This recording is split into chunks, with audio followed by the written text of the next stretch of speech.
नमस्ते, मैं डॉक्टर निज कृष्णा दावणगेरे कर्नाटक से बोल रहा हूँ। ये वीडियो इसलिए बनाई गई है ताकि जो लोग दम की वजह से, जैसे दम की बीमारी, अस्थमा जो आप कहते हो, या एलर्जी छींक, एलर्जी सर्दी की बीमारी, इस बीमारी वालों के लिए ये बनाई गई वीडियो है। ये सब पे लागू होता है। जैसे कि कोई किसी को एक छींक की बीमारी है, सिर्फ वो सुन सकता है, किसी को दम, ये सब के लिए लागू होता है। सबसे पहले मैं एक बात कहना चाहूँगा कि जिन लोगों को ये दम की बीमारी है, जो आप कहते हो कि अस्थमा है या दम है या एलर्जी खांसी है या डस्ट एलर्जी है, या उनको एलर्जी छींक आते हैं, उनको एलर्जी सर्दी है, या उनको छाती में पकड़ता है, दम पकड़ता है, ऐसे सब चीज़ों के लिए पहले आप अपने मन में एक ले लो इस बात को कि ये जो बीमारियाँ जितने भी मैंने अभी जिक्र किए हैं, ये कोई भी हफ्ते भर में या 15 दिन में ठीक होने वाली बीमारियां नहीं हैं। पहले ये अपने दिमाग में आप डाल लीजिए। जैसे कि ना, आपको बुखार आया तो आप कहीं जाते हो, किसी वैद्य के यहाँ इलाज कराते हो, तो आपको एक हफ्ते के बाद ना आपकी दवाई खत्म हो जाएगी और आपकी बुखार भी खत्म हो जाएगी। उसे कहते हैं ठीक होना। लेकिन आप अगर गौर करोगे तो और तरह की बीमारियां भी है, जैसे कि डायबिटीज, या तो बीपी की बीमारी हो गई, या तो चश्मे डालने वाली, जिसको मतलब ना अच्छे से ना दिखाई दे किसी को, तो जाके डॉक्टर से मिलता है, वो डॉक्टर उसको चश्मा देता है। तो आप गौर करो, कोई चश्मा पहनता है तो जिंदगी भर के लिए पहनता है, कोई डायबिटीज का अगर इलाज करवाता है तो जिंदगी भर के लिए करवाता है, कोई बीपी का, हाइपरटेंशन का इलाज करवाता है तो वो भी जिंदगी भर के लिए करवाता है। तो ऐसे ऐसे बीमारियां हैं जिनके लिए इलाज की ज़रूरत है ज़िंदगी भर के लिए। तो जैसे ही इनके लिए आपने अभी देखा इस मिसाल के तौर पे कि इन सब के लिए ज़िंदगी भर के लिए दवाई की ज़रूरत है, उसी तरह यहाँ पे भी अस्थमा या एलर्जी में कुछ दवाइयों की ज़रूरत ज़िंदगी भर के लिए बिल्कुल है। यह आप पहले मन में डाल लो। लेकिन बच्चों में, सिर्फ बच्चों में अगर उनको ठीक इलाज कराया जाए, ठीक ले जाके ना डॉक्टर से मिलाया जाए, तो बच्चे जब बड़े हो जाएंगे उस समय 100 में से 80% लोगों को ये बीमारी चले जाएगी। जैसे कि 80% लोग इस बीमारी से छुटकारा पाएंगे, इसका मतलब है सिर्फ बच्चों में। लेकिन इसका मतलब ये भी है कि 20% लोग आगे उनको जाके जिंदगी भर के लिए दवाई लेने की जरूरत है। मैं सिर्फ बच्चों में ये बात कह रहा हूँ कि 80% ठीक हो सकते हैं, लेकिन बड़ों में 100 के 100% उनको जिंदगी भर दवाई लेने की जरूरत बिल्कुल है। लेकिन एक फर्क आपको मैं बताऊंगा, एक फर्क आपको महसूस कराऊंगा। जैसे कि ना, आप देख सकते हो कि कोई चश्मा डालता है तो जैसे जैसे उसकी उम्र बढ़ती जाती है, चश्मे का नंबर भी बढ़ते जाता है ना। और किसी को डायबिटीज की बीमारी है या बीपी की बीमारी है, तो जैसे जैसे उसकी उम्र बढ़ती जाती है ना, उसकी दवाई को भी बढ़ाना पड़ता है। मतलब जैसे बीमारी अपने आप बढ़ती गई, जैसे बीमारी की उम्र बढ़ती गई, वैसे दवाई भी ज़्यादा होती गई। लेकिन हमारे यहाँ अस्थमा और एलर्जी इलाज के समय जो लोग ठीक बनते जाते हैं, उनके लिए हम लोग दवाई घटाते जाते हैं। ये अहम फ़र्क है, इसको आप महसूस करो। जैसे कि ना, पहले 1 महीने के लिए मैंने आपके लिए दवाई लिख दी, तो 1 महीना जो दवाई आपने ली, उसके बाद आप 1 महीने के बाद आप जब लौट आते हो, तो हो सकता है कि मैं दवाई बंद ना कर पाऊँ, लेकिन मैं उसको कम ज़रूर करूँगा। तो ये इसमें फ़ायदा है कि अगर आप ठीक से दवाई लो तो आपकी दवाई घटते जाएगा। वैसे मैं आपको एक बात कहना चाहूँगा कि ये जो लोग दम के मरीज़ इलाज जो कराते हैं, या एलर्जी के मरीज़ जो इलाज कराते हैं, ये इलाज के बाद इतने सेहतमंद, इतने ठीक ठाक हो जाते हैं कि वो कुछ भी कर सकते हैं। वो दौड़ सकते हैं, वो भाग सकते हैं, वो कहीं भी चढ़ सकते हैं। ये मिसाल के तौर पे मैं आपको नहीं कह रहा हूँ, ओलंपिक्स में बहुत सारे लोग जो दम के मरीज़ हैं, उन्होंने मेडल्स भी जीते हैं सही तरह इसका इलाज लेते हुए। तो ना, किसी भी कारणवश किसी को भी इस बात से मतलब घबराहट की ज़रूरत नहीं है। अगर वो ठीक से इलाज कराते रहे जिंदगी भर के लिए, तो जिंदगी भर ठीक रहेंगे। अब मैं आपको ऐसी चीज बताना चाहूंगा जिनसे एक दम का मरीज या एलर्जी का मरीज को दूर रहना चाहिए। सबसे पहले धूल, धुआं और घाट बास। घाट बास मतलब स्ट्रॉन्ग स्मेल। अब जैसे कि ना धूल, धुआं और घाट बास, मैंने जो आपको कहा, ये तीनों जो है ना, ये तीनों एक अस्थमा या एलर्जी पेशेंट के लिए बहुत बड़े शत्रु है। तो इनसे बिल्कुल दूर रहना है। इस चीज़ के लिए हम हर एक पेशेंट को ना भूले बगैर एक मास्क लिख के देते हैं, मास्क जो अपने नाक और मुंह दोनों को ढके। तो इसको पहनने से ना आप धूल, धुआं और घाट बास से दूर रह सकते हो। तो मैं ये नहीं कह रहा हूँ कि जिसको ये बीमारी है वो मास्क 24 घंटे पहन के घूमे। मैं सिर्फ इतना ही कह रहा हूँ कि आप उसको ऐसे माहौल पे पहनो जिस माहौल में ना आपको धुआं या धूल या घाट बास आने की आशंका है। जैसे कि अभी आप घर में बैठे हो तो कोई झाड़ू लगा रहा है, कोई ना धूल झटक रहा है, कोई अपना एक आप सोफ़ा क्लीन कर रहा है, उस समय ना आप ज़रूर मास्क पहनो। और कोई तड़का, ये सबसे अहम बात है। तड़का डालते हैं जो ना खाना बनाने के समय, वो तड़के से जो घाट बास निकलता है ना, जिसको जो आपको लगता है कि आपके नाक को ना चुबा रही हो, ऐसे बास। या पूजा करने में अगरबत्ती की चाहे धुआं हो या कोई और भी जहाँ पे धूल, धुआं और घाट बास हो, ऐसे सब माहौल में ना आप मास्क ज़रूर पहनना।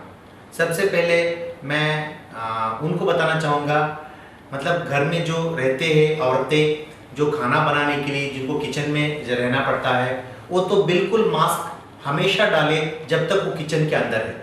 जैसे किचन से बाहर आए वो मास्क निकाल सकते हैं। घर के अलावा बाहर, जैसे कि ना बाहर रास्ते में ट्रैफिक की वजह से वाहनों का धूल, वाहनों की धुआं, ट्रैफिक पोल्यूशन, तो ना व्हीकल्स पोल्यूशन है ना, इस समय में भी आपको ना रास्ते के ऊपर मास्क डालना बहुत ज़रूरी है। एक मास्क की आयु सिर्फ 6 महीने की होती है। 6 महीने में ना उसका फिल्टर हट जाता है, चले जाता है। तो 6 महीने के बाद हर 6 महीने में मास्क को बदलना ज़रूरी है। मास्क को पहनना और धूल, धुआं और घाट बास, पंजेंट स्मेल से दूर रहना, ये जिंदगी भर के लिए आप पे लागू है। मैं आपको परहेज के बारे में बताऊंगा, खाने का परहेज। जैसे कि ना आप ये मत सोचना कि मैं अपने पेशेंट्स को ना इतनी बड़ी लिस्ट दे दूंगा कि आप ये 20 आइटम मत खाओ, ये आप 40 आइटम मत खाओ। मैं सिर्फ आपके लिए 2 ही बताऊंगा। एक, खट्टी चीज़ मत खाओ। दूसरा, तेल ज़्यादा रहने वाला चीज़। अब खट्टा, नींबू निचोड़ना या तेल को डालना, इसके बगैर तो खाना भारत में बनता ही नहीं। तो जितना भारत में खाना बनाने के लिए नींबू या तेल की ज़रूरत पड़ती है उस मात्रा में वो ठीक है, लेकिन उसको हटा के आप अलग से सिर्फ खट्टे चीज़ों को या सिर्फ तेल की चीज़ों को खाना मना है। अब मैं आपको मिसाल के तौर पर बता रहा हूँ कि जो खट्टे फल होते हैं, जैसे आपको मैं बताऊँ मौसम्बी हुआ या नारंगी हुआ, अच्छा, या आपको आम हुआ, तो जो फल खट्टे हैं इन सब को खाना मना है। उसी जगह मीठे फल खा सकते हो, जैसे आप सेब खा सकते हो, आप चीकू खा सकते हो, लेकिन कभी भी आप खट्टे फल मत खाओ। खाने में अचार को इस्तेमाल करना मना है। और दही और छाछ जब तक ये अपने आप में फ्रेश हो तब तक ठीक है, जब वो खट्टे बन जाए तब उसको नहीं खाना है। और अब तेल की बारी आई। जितना तेल को इस्तेमाल किया जाता है खाना बनाने के समय उतना ठीक है, उसको छोड़ के तेल में तला हुआ चीज़, वनस्पति या डालडा में बनाया हुआ चीज़ या घी डाल के खाना, ये मना है। तो मैंने इतनी सी बात कह दी परहेज में कि 2 ही चीज़ है, एक खट्टा, एक जो ज़्यादा तेल हो, इसको आप छोड़ दो। लेकिन हर एक मरीज़ के दिमाग में ना बहुत सारी शंकाएं रहती है। वो मुझे आके पूछते, सर मैं केला खा सकता हूँ क्या, मैं ककड़ी खा सकता हूँ क्या, मैं मटन खा सकता हूँ, मैं अंडा खा सकता हूँ। मैं आपको कहता हूँ आप ये ठीक से मन में याद रखो, आप ये सब खा के देखो और परख के देखो कि ये सब खाने से ना आप पे कोई गलत असर होता है क्या, कोई एलर्जी छींक आती है क्या, या कोई खांसी आती है, या कोई दम पकड़ता है। ये ऐसा होता है ना, किसी एक आदमी को ना केला खा के ना उसको नुकसान हुआ रहता है, गलत हुआ रहता है, वो सारे शहर में गांव में ढंडोरा इसको पीट के बोलता है, तो पूरे गांव वाले डर के मारे केला खाना छोड़ देते हैं। तो ऐसा नहीं होना चाहिए, क्योंकि केला अगर एलर्जी है तो उसके लिए है, अगर आपके लिए वो एलर्जी नहीं है तो आप उसको क्यों छोड़ेंगे। तो सब खा के देखिए, खाने के बाद अगर आपको पता चले कि आपको केले से कुछ परेशानी नहीं होती है तो आप बिल्कुल केला खाओ। एक और चीज, जो भी अस्थमा एलर्जी के मरीज हैं उनके लिए ना ठंडे चीज़ों से दूर रहना बहुत आवश्यक है, जैसे कि cold drinks, ice creams, frozen foods जो फ्रिज में रखते हैं ना, इनसे दूर रहना बहुत ज़रूरी है। एक और बात मैं कहना चाहूँगा, जो अस्थमा एलर्जी के रोगी है उनको ना पीने के पानी में बदलावट नहीं करना है। जैसे आप कहीं रहते हो, आपके घर में 10 लोग जो पानी पीते हैं, साफ सुथरा पानी, फिल्टर पानी, वो पानी आप पी सकते हो। आपके घर में आपको उबाल के ठंडा किया हुआ पानी पीने की जरूरत नहीं है, ना गर्म पानी पीने की जरूरत है। आपके घर में ना आप बिल्कुल वही पानी पियो जो 10 लोग पीते, ठंडे पानी पियो। लेकिन अगर आपको कहीं बाहर शहर जाना पड़े तो उस समय आप याद से अपने घर से वो पानी ले जाना जो आप हर दिन पीते हो। अगर मजबूरन आपको अलग शहर में उस शहर का पानी पीना पड़ा, तब उधर आप ना उबाल के ठंडा किया हुआ पानी पियो। इसको छोड़ के एक और बात है, बाल धोना। जैसे आप ना सर के बाल धोना, अस्थमा एलर्जी के मरीज जब भी अपने सर के बाल धोते हैं ना तो उनको ऐसे धोना मना है, जैसे कि ना वो जो पानी, जो गलीज पानी है ना, वो नाक के सामने ना उतरे। उनको ऐसे धोना है बाल कि वो पानी पीछे जाए। अस्थमा एलर्जी मरीजों के लिए इबुप्रोफेन कंटेंट की दवाई खाना मना है। जैसे कि ना आपने सुना होगा ब्रूफेन, कॉम्बीफ्लैम, इन सब में इबुप्रोफेन का कंटेंट होता है। तो ये ना इसलिए लिखा जाता है कि उससे बदन दर्द कम होता है, उससे बुखार कम होता है। डॉक्टर तो इसी के लिखता है। वो ठीक भी है, जिन लोगों को अस्थमा एलर्जी बीमारी नहीं है उन लोगों के लिए अच्छा असर करता भी है। लेकिन आप जैसे अस्थमा एलर्जी रोगियों के लिए अगर आप इसको खाए तो आपको उससे दम हो सकता है, खांसी आ सकती है। तो आप ना इबुप्रोफेन गोली से दूर रहना आपके लिए बहुत ज़रूरी है। मैंने अब तक जो आपको बताया है, इसको हटा के अगर आपको कोई शंका हो तो आप मुझसे सीधा पूछ सकते हो। सबसे ज़रूरी बात ना, हम अपने अस्पताल में बहुत ही स्ट्रिक्ट है। हम लोग ये मानते हैं कि जो भी हमारे यहाँ इलाज कराने आए वो बिल्कुल ठीक हो। तभी जैसे कि हम उसको दवाई लेके देते हैं, हम चाहते हैं कि वो सभी दवाई लेके आके हमको बताए और हम उसको समझा पाए। आने के लिए हम लोग उसके लिए ना जो डेट देते हैं, उस डेट के लिए उसको बिल्कुल ठीक तरह आना है। 08192232302, मैं फिर से दोहराता हूँ, 08192232302, ये है हमारी क्लिनिक की फ़ोन नंबर। तो सुबह 10:30 से लेके रात को 8 बजे तक खुला रहता है। आने से एक दिन पहले उसको ना इस नंबर पे फ़ोन करके आना होगा। और सैटरडे और संडे, शनिवार और भानुवार के दिन छुट्टी रहता है।